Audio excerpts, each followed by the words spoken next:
ಸ್ನೇಹಿತರೆ, ಎಲ್ಲರಿಗೂ ಸ್ವಾಗತ. ಇದು ತೃತೀಯ ಭಾಷಾ ಕನ್ನಡ ಪಠ್ಯಪುಸ್ತಕದ ವ್ಯಾಕರಣಾಂಶ ಮುಂದುವರೆದ ವ್ಯಾಕರಣ ಭಾಗ 10ನೇ ತರಗತಿ. ದೇಶ ಮತ್ತು ಅನ್ಯದೇಶೀಯ. ದೇಶೀಯ ಒಂದು ಭಾಷೆಯ ಮೇಲೆ ಅನ್ಯದೇಶೀಯ ಒಂದು ಪ್ರಭಾವವನ್ನು ನೋಡೋಣ. ಇನ್ನು ದೇಶೀಯ ಪದಗಳು ಅಂದರೆ ಅಚ್ಚಗನ್ನಡ ಶಬ್ದಗಳೇ ದೇಶೀಯ ಪದಗಳು. ಉದಾಹರಣೆಗೆ ಮರ, ಗಿಡ, ಮನೆ, ಹೊಲ, ಗದ್ದೆ, ತಿನ್ನು, ಒಂದು, ಕೈ, ಕಾಲು, ಬಾಯಿ ಇವೆಲ್ಲವೂ ದೇಶೀಯ ಪದಗಳು.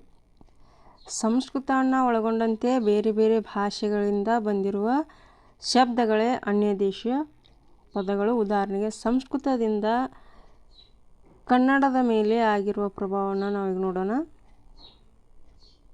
ಭೂಮಿ, ಪೃಥ್ವಿ, ಋತು, ನಗರ, ಗ್ರಾಮ, ಅಧಿಕಾರ, ಮಂತ್ರಿ ಇವೆಲ್ಲ ಸಂಸ್ಕೃತ ಪದಗಳು. ಆದರೆ ನಾವು ಬಳಕೆಯಲ್ಲಿ ಕನ್ನಡದಲ್ಲಿ ಇವು ಕನ್ನಡ ಪದಗಳೇ ಅನ್ನೋ ಥರ ಬಳಕೆ ಮಾಡ್ತೀವಿ. ಹಿಂದೂಸ್ತಾನಿ ಭಾಷೆಯಿಂದ ಬಂದ ಶಬ್ದಗಳು ಕಚೇರಿ, ರಸ್ತೆ, ಕುರ್ಚಿ, ಕಾಗದ, ಬಂದೂಕು, ಅಸಲಿ, ನಕಲಿ, ರೈತ ಇತ್ಯಾದಿಗಳು. ಇನ್ನು ಇಂಗ್ಲೀಷ್ನಿಂದ ಕನ್ನಡಕ್ಕೆ ಬಂದ ಪದಗಳು ಮೈಲು, ಪೊಲೀಸು, ಕಾಡು, ಆಕ್ಸಿಜನ್, ರೆಕಾರ್ಡ್, ಹೈಡ್ರೋಜನ್, ಟಿಕೆಟ್ ಮುಂತಾದವುಗಳು. ಪೋರ್ಚುಗೀಸ್ ಭಾಷೆಯಿಂದ ಬಂದ ಶಬ್ದಗಳು ಅಲಮಾರು, ಸಾಬೂನು, ಪಾದ್ರಿ, ಮೇಜು ಮತ್ತು ಇತ್ಯಾದಿಗಳು. ತತ್ಸಮ ಮತ್ತು ತದ್ಭವಗಳ ಬಗ್ಗೆ ನೋಡಬೇಕಾದ್ರೆ ಸಂಸ್ಕೃತದಿಂದ ಕನ್ನಡಕ್ಕೆ ಸಾಕಷ್ಟು ಪದಗಳು ಬಂದಿವೆ. ಹೀಗೆ ಸಂಸ್ಕೃತದಿಂದ ಬಂದ ಪದಗಳಲ್ಲಿ ಕೆಲವು ಅಲ್ಪ ಸ್ವಲ್ಪ ಬದಲಾವಣೆಗೊಂಡು ಬಂದಿವೆ, ಇನ್ನು ಕೆಲವು ಪೂರ್ತಿ ಬದಲಾವಣೆಗೊಂಡು ಬಂದಿವೆ. ಹೀಗೆ ಸಂಸ್ಕೃತದಿಂದ ಬಂದಿರುವ ಪದಗಳನ್ನು ತತ್ಸಮ ತದ್ಭವಗಳೆಂದು ಕರೆಯುವ ರೂಢಿಯಲ್ಲಿದೆ. ತತ್ಸಮಗಳು ಸಂಸ್ಕೃತದಿಂದ ಬರುವಾಗ ಯಾವುದೇ ರೀತಿಯ ಬದಲಾವಣೆ ಹೊಂದದೆ ಕನ್ನಡದಲ್ಲಿ ಬಳಕೆಯಾಗಿರುವ ಪದಗಳನ್ನು ತತ್ಸಮಗಳೆಂದು ಕರೆಯುತ್ತಾರೆ.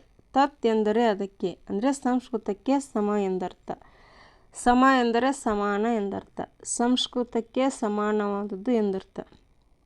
ಉದಾಹರಣೆಗೆ ರಾಮ, ವಸಂತ, ಸೋಮ, ಚಂದ್ರ, ಗ್ರಹ, ಸ್ತ್ರೀ, ಶ್ರೀ, ಭುವನ ಇವೆಲ್ಲವು. ತದ್ಭವಗಳು ಅಂದರೆ ಸಂಸ್ಕೃತದಿಂದ ಕನ್ನಡಕ್ಕೆ ಬರುವಾಗ ಅಲ್ಪ ಸ್ವಲ್ಪ ಬದಲಾವಣೆ, ಪೂರ್ಣ ಬದಲಾವಣೆ ಹೊಂದಿ ಬಂದಿರುವ ಪದಗಳನ್ನು ತದ್ಭವ ಎಂದು ಕರೆಯುತ್ತಾರೆ. ತತ್ ಎಂದರೆ ಅದರಿಂದ, ಅಂದರೆ ಸಂಸ್ಕೃತದಿಂದ, ಭವ ಎಂದರೆ ಹುಟ್ಟಿದ್ದು, ಸಂಸ್ಕೃತದಿಂದ ಹುಟ್ಟಿದ್ದು ಎಂದರ್ಥ. ಅಲ್ಪ ಸ್ವಲ್ಪ ಬದಲಾವಣೆಗೊಂಡ ತದ್ಭವ ರೂಪಗಳು ಯಾವಂದರೆ ಶಶಿ, ಸಸಿ, ಶಿರ, ಸಿರ, ಕಲಶ, ಕಳಸ, ಅಂಕುಶ, ಅಂಕುಶ, ವರ್ಷ, ವರುಷ. ಪೂರ್ಣ ವ್ಯತ್ಯಾಸ ಹೊಂದಿದ ತದ್ಭವಗಳು ದ್ಯುತ್, ಜೂಜು, ವಂದ್ಯ, ಬಂಜೆ, ವಿದ್ಯಾಧರ, ವಿಜ್ಜೋದರ, ವೈಶಾಖ, ಬೇಸಗೆ, ಕುಠಾರ, ಕೊಡಲಿ, ಪಾದುಕ, ಆವುಗೆ, ಅರ್ಕ, ಯಕ್ಕ ಇವೆಲ್ಲವು. ಇನ್ನು ಅನುಕರಣಾವ್ಯಯ, ದ್ವಿರುಕ್ತಿ, ಜೋಡುನುಡಿ, ನುಡಿಗಟ್ಟು ಇವುಗಳ ಬಗ್ಗೆ ನೋಡೋಣ.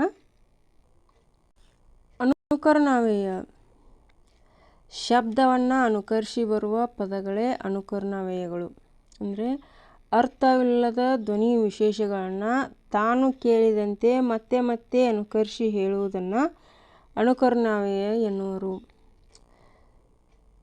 ಸರಸರ, ಉದಾಹರಣೆಗೆ ಸರಸರ, ಚಟಚಟ, ಪಟಪಟ, ಢನಢನ, ಧಗಧಗ. ಈ ಶಬ್ದಗಳು ನಮ್ಮ ಕಿವಿಗೆ ಮಾತ್ರ ಕೇಳಲು ಸಾಧ್ಯ. ಕಣ್ಣಿಗೆ ನೋಡ್ತೀವಂದ್ರೆ ಅದು ಅಸಾಧ್ಯವಾದ ಮಾತು. ಇನ್ನು ದ್ವಿರುಕ್ತಿ ತೀವ್ರತರವಾದ ಭಾವನೆಗಳನ್ನು ಅಭಿವ್ಯಕ್ತಿಪಡಿಸಲು ಒಂದೇ ಪದವನ್ನು ಎರಡೆರಡು ಬಾರಿ ಪ್ರಯೋಗಿಸುವುದಕ್ಕೆ ದ್ವಿರುಕ್ತಿ ಎನ್ನುತ್ತೇವೆ.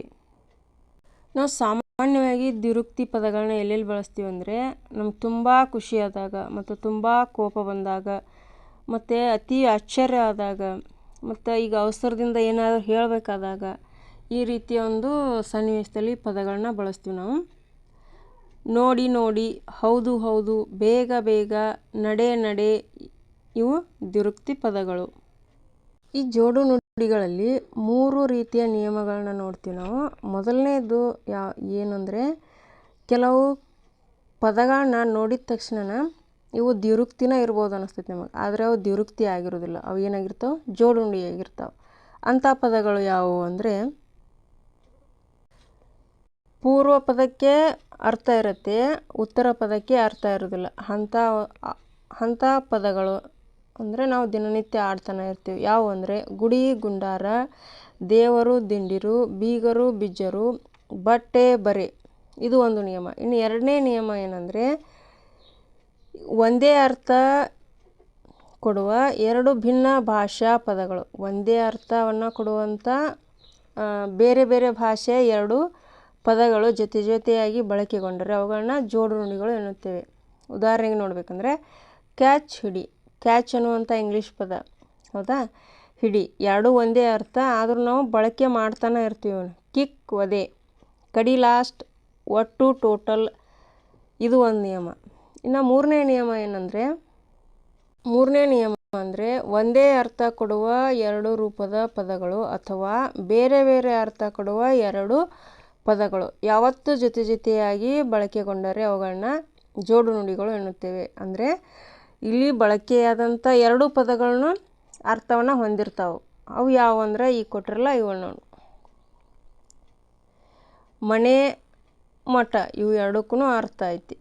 ಆಟ ಪಾಠ, ಹಣ್ಣು ಹಂಪಲು, ಕಪ್ಪು ಕಪ್ಪ ಕಾಣಿಕೆ. ಇವು ಮೂರು ನಿಯಮಗಳನ್ನ ನೀವು ತಿಳ್ಕೊಂಡಲೇ ಇರಬೇಕು. ಇನ್ನು ನುಡಿಗಟ್ಟು, ಈ ಜೋಡು ನುಡಿಗಳ ಜೊತೆನೇ ಇನ್ನೊಂದು ಅಂಶವನ್ನು ತಿಳ್ಕೊಂಡ್ಬಿಡು ನಾವು. ಪೂರ್ವ ಪದಕ್ಕೆ ಅನುಗುಣವಾಗಿ ಬಳಕೆಗೊಳ್ಳುವ ಎರಡನೆಯ ಪದವು ಗೀಕಾರದಿಂದ ಆರಂಭವಾದರೆ ಅವು ಜೋಡು ನುಡಿಗಳು ಅಲ್ಲ, ಅವೇನು ದ್ವಿರುಕ್ತಿಗಳು. ಅವು ದ್ವಿರುಕ್ತಿಗಳೂ ಅಲ್ಲ, ಅವುಗಳಿಗೆ ಮಾತಿಗೊಂದು ಗೀತು ಪದಗಳು ಅಥವಾ ಪ್ರತಿಧ್ವನಿಗಳು ಎನ್ನುತ್ತೇವೆ. ಅಂದರೆ ಪೂರ್ವ ಪದಕ್ಕೆ ಅನುಸಾರವಾಗಿ ಮುಂದಿನ ಪದ ಗೀ ಅಕ್ಷರವನ್ನು ಹೊಂದಿರಬೇಕು. ಅಂಥ ಪದಗಳು ಯಾವುವು ಅಂದರೆ ಶಾಲೆ ಗೀಲೆ, ಮನೆ ಗಿನೆ, ರೊಟ್ಟಿ ಗಿಟ್ಟಿ, ಕಾಳು ಗೀಳು, ಕಣ್ಣು ಗಿನ್ನು. ಇವೆಲ್ಲವೂ ಪ್ರತಿಧ್ವನಿಗಳು ಅಥವಾ ಮಾತಿಗೊಂದು ಗೀತು ಪದಗಳು.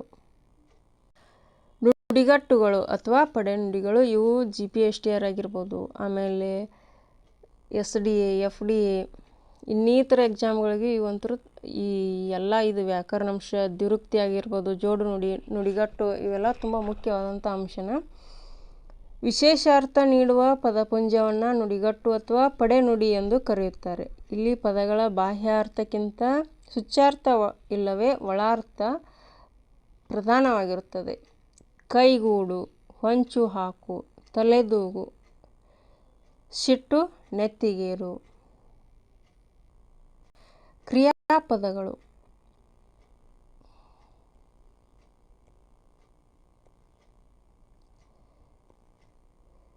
ಕ್ರಿಯೆಯ ಅರ್ಥವನ್ನು ಸೂಚಿಸುವ ಪದಗಳೇ ಕ್ರಿಯಾಪದ. ಕ್ರಿಯಾಪದದ ಮೂಲ ರೂಪಕ್ಕೆ ನಾವು ಧಾತು ಅಥವಾ ಕ್ರಿಯಾ ಪ್ರಕೃತಿ ಎಂದು ಕರೆಯುತ್ತೇವೆ. ಧಾತುಗಳಿಗೆ ಪ್ರತ್ಯಯಗಳು ಸೇರಿ ಕ್ರಿಯಾಪದಗಳಾಗುತ್ತವೆ. ಕ್ರಿಯೆಯ ಅರ್ಥವನ್ನು ಪೂರ್ಣವಾಗಿ ಕೊಡುವ ಪದಗಳು ಕ್ರಿಯಾಪದ ಎನಿಸುತ್ತವೆ. ಭಾಷೆಯಲ್ಲಿ ಕ್ರಿಯಾಪದವು ತುಂಬ ಮುಖ್ಯವಾದದ್ದು. ಅದು ಕರ್ತೃವಿನ ಕಾರ್ಯವನ್ನು ಹೇಳುತ್ತದೆ. ಕನ್ನಡದಲ್ಲಿ ಕಾಲಪ್ರತ್ಯಯವನ್ನು ಹಚ್ಚಿದಾಗ ಕರ್ತೃವಿನ ಲಿಂಗ ವಚನಗಳಿಗೆ ಅನುಗುಣವಾಗಿ ಕ್ರಿಯಾಪದ ವರ್ತಿಸುತ್ತದೆ. ಉದಾಹರಣೆಗೆ, ಹಸಿನ ಆಟವನ್ನು ಆಡುತ್ತಾಳೆ, ಜಾನ್ ಮೈದಾನಕ್ಕೆ ಹೋಗುತ್ತಾನೆ, ಬಾಲಕರು ಪ್ರವಾಸ ಹೋಗುತ್ತಾರೆ. ಈ ಮೇಲಿನ ಎಲ್ಲ ವಾಕ್ಯಗಳ ಕೊನೆಯ ಪದಗಳು ಸಂಪೂರ್ಣವಾದ ಅರ್ಥವನ್ನು ಕೊಡುವ ಕ್ರಿಯೆಯನ್ನು ತಿಳಿಸುವ ಪದಗಳಾಗಿವೆ. ಹಾಗಾಗಿ ಇವನ್ನು ಕ್ರಿಯಾಪದಗಳು ಎನ್ನುತ್ತೇವೆ. ಕ್ರಿಯಾಪದದ ಮೂಲ ರೂಪವಾದ ಧಾತು ಕ್ರಿಯಾರ್ಥ ಕೊಡುವ ಪ್ರತ್ಯಯರಹಿತ ಶಬ್ದವಾಗಿರುತ್ತದೆ. ಕ್ರಿಯಾಪದಗಳಿಗೆ ಮಾಡುತ್ತೇನೆ, ತಿನ್ನುತ್ತೇನೆ, ಹೋಗುವರು ಇವೆಲ್ಲ ಉದಾಹರಣೆಗಳು. ಧಾತು ಮಾಡುತ್ತೇನೆ ಮಾಡು,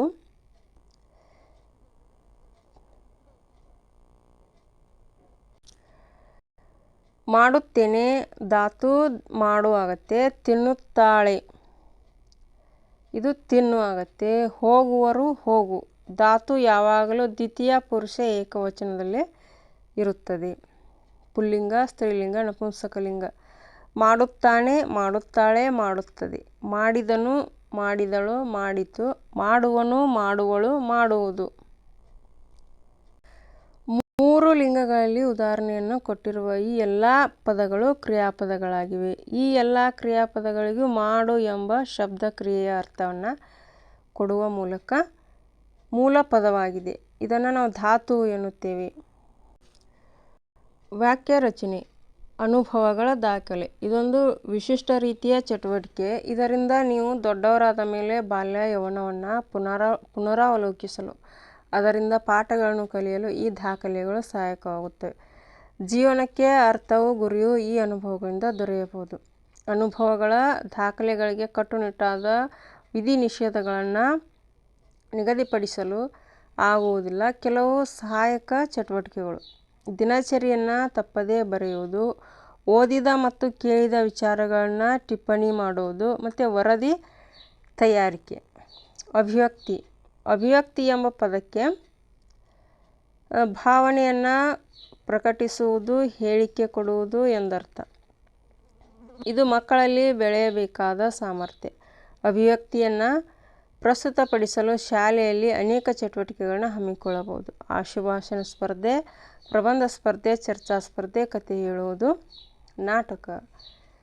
ಪ್ರಬಂಧ ರಚನೆ. ಪ್ರಬಂಧ ಎನ್ನುವ ಪದದಲ್ಲಿ ಬಂಧ ಎಂಬ ಪದವು ಅದರ ರಚನೆಯ ಬಿಗಿಯನ್ನು ಸೂಚಿಸುತ್ತದೆ.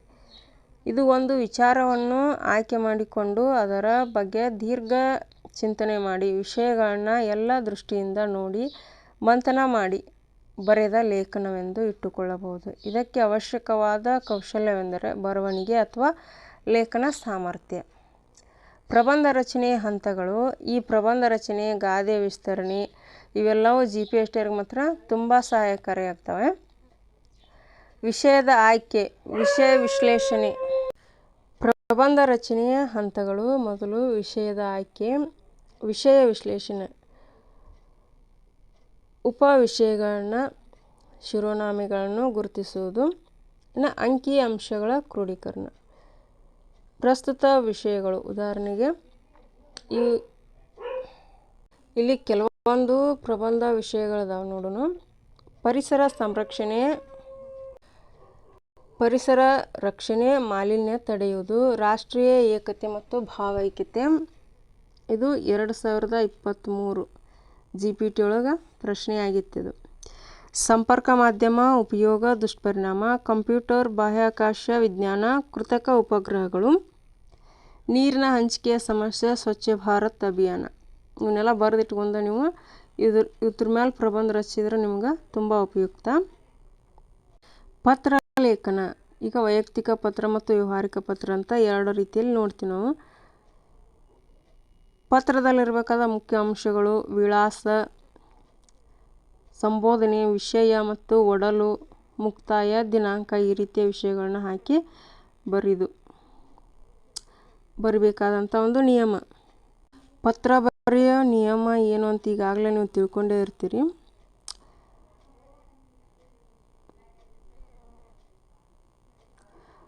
ಮುಕ್ತಾಯದಲ್ಲಿ ಯಾವ ರೀತಿಯ ಗೌರವ ಸಂಬೋಧನಾ ಪದಗಳನ್ನು ಸೂಚಿಸಬೇಕು.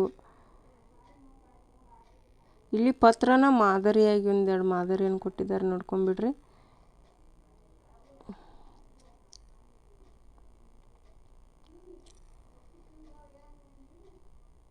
ನನ್ನ ಕ್ಲಾಸ್ಗಳು ನಿಮಗೆ ಇಷ್ಟ ಆದಲ್ಲಿ ಸಬ್ಸ್ಕ್ರೈಬ್ ಮಾಡಿ ಮತ್ತು ಲೈಕ್ ಮಾಡಿ ಸ್ನೇಹಿತರೆ.